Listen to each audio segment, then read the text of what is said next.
Hi there and welcome back to Valley por Vida. Now I am really excited, like I mentioned earlier, because it's a time of the show where we introduce you to different places to visit here in the Valley. But today we're focusing on the city of San Benito.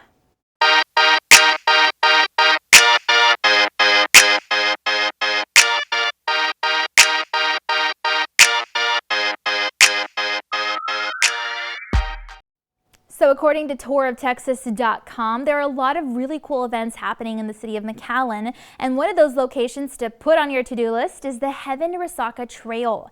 The site outlines that it's an 80-foot wide waterway area, and it's really beautiful to walk, jog, or of course take photos at. Plus, it's a place where a lot of community events are hosted, so it's definitely a great area to check out regularly with the family.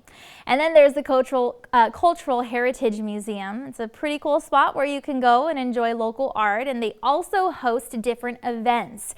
One of those cool events is their community night, and the great thing here is that entering the museum is free of charge on every second Thursday of the month. And if you're into entertaining educational opportunities like that, then you'd probably also like the Calendray Black History Museum. See, the site says it's actually the first museum that honors African American history in the south of Houston portions of Texas, and it's one that was built out of the foundation of an old schoolhouse, so it's got a lot of history in itself. And according to thingstodopost.org, the Freddie Fender Museum is a cool place to visit if you're a fan of the musician. He, of course, was a Grammy Award-winning Mexican-American rocker, and as a native of the city of San Benito, he's vastly loved by so many RGV residents. And if you're looking for a more active place to take the kiddos, then San Benito's got a lot to offer there too. Okay, Extreme Jump, the community swimming pool, La Paloma Park, and Kennedy Park are just some of the good options. Plus, the San Benito Veterans War Memorial statue isn't an active venue, but it's still a great place to visit for educational purposes because it's really interesting, adventurous, and fun for the kids. See, not only is there a lot to do in San Benito and the Valley as a whole, but we're all RGV proud. And we all try our best to positively represent our hometown. Just like one RGV native just recently who accomplished one of their goals of writing his first ever sci-fi novel and then publishing it.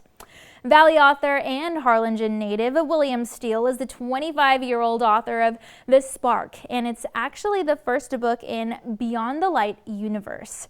This piece of literature is recommended for readers around the ages of 13 and up, and it was released earlier this month, which is so exciting. Again, it's a science fiction, fantasy, or magical surrealism type of story. It's really interesting about a character's journey to self-discovery and undergoing trials in the universe. Now, the cool thing here is that William is actively working with small businesses in the Rio Grande Valley in an effort to help promote reading.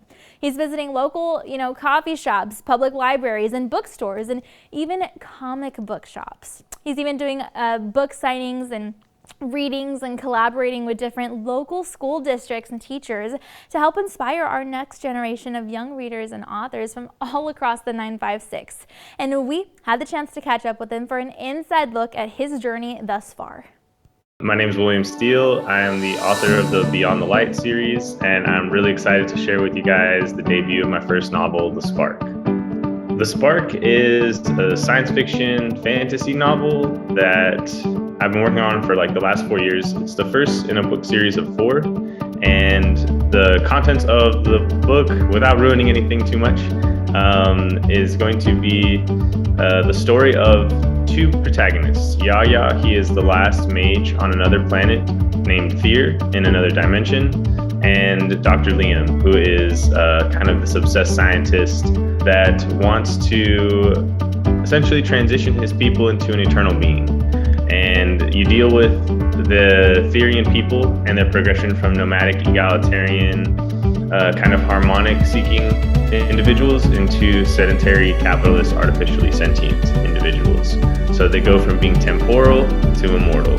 And you kind of are dealt the problems with that, the things that they have to face together, and of course, what the fate of the Therian people is. So I think the initial inspiration for the novel was actually the poem that is used by the main protagonist towards the end of the novel, towards the end of the book. The poem is called The Spark, which is also the title of the book.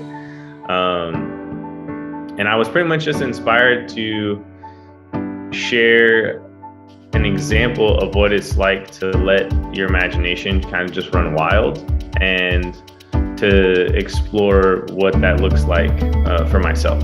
So the spark was kind of the birth child of wanting to just pursue curiously what it would look like to create another world.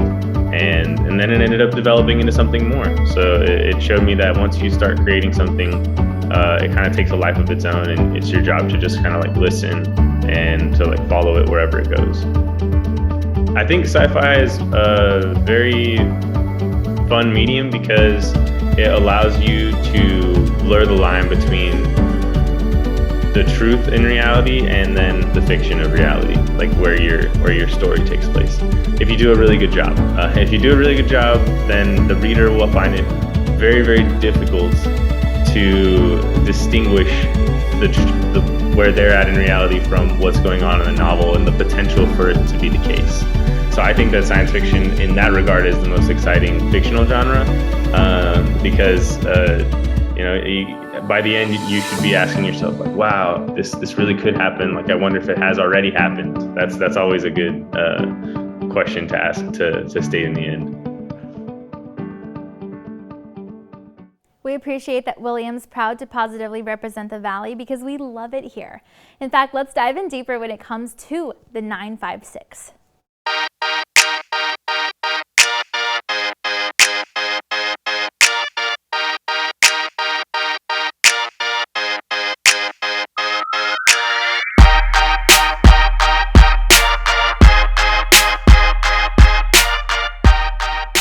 All right, so taking a look at justfunfacts.com, it seems the Rio Grande River is one of the most well-known rivers in the United States and northern Mexico regions.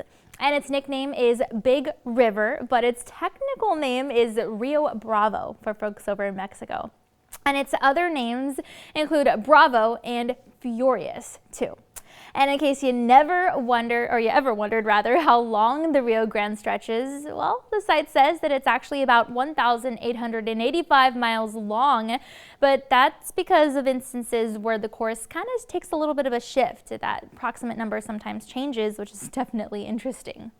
But regardless, it's still a very long river. In fact, the site outlines that it's recorded as the 4th longest river in Northern America, and that it actually flows through 7 states, including 4 states over in Mexico. So for us, we're talking Colorado, New Mexico, and Texas. And for Mexico, we're talking Chihuahua, Nuevo León, and even Tamaulipas. And the course actually follows through some forests in earlier parts of its journey, including a part of the broader portion of San Luis Valley in Colorado and the Mexican plateaus of certain other geographical regions. The site also says that temperatures of the Rio Grande River change a lot, and it's because of this climate that a lot of vegetation changes as well.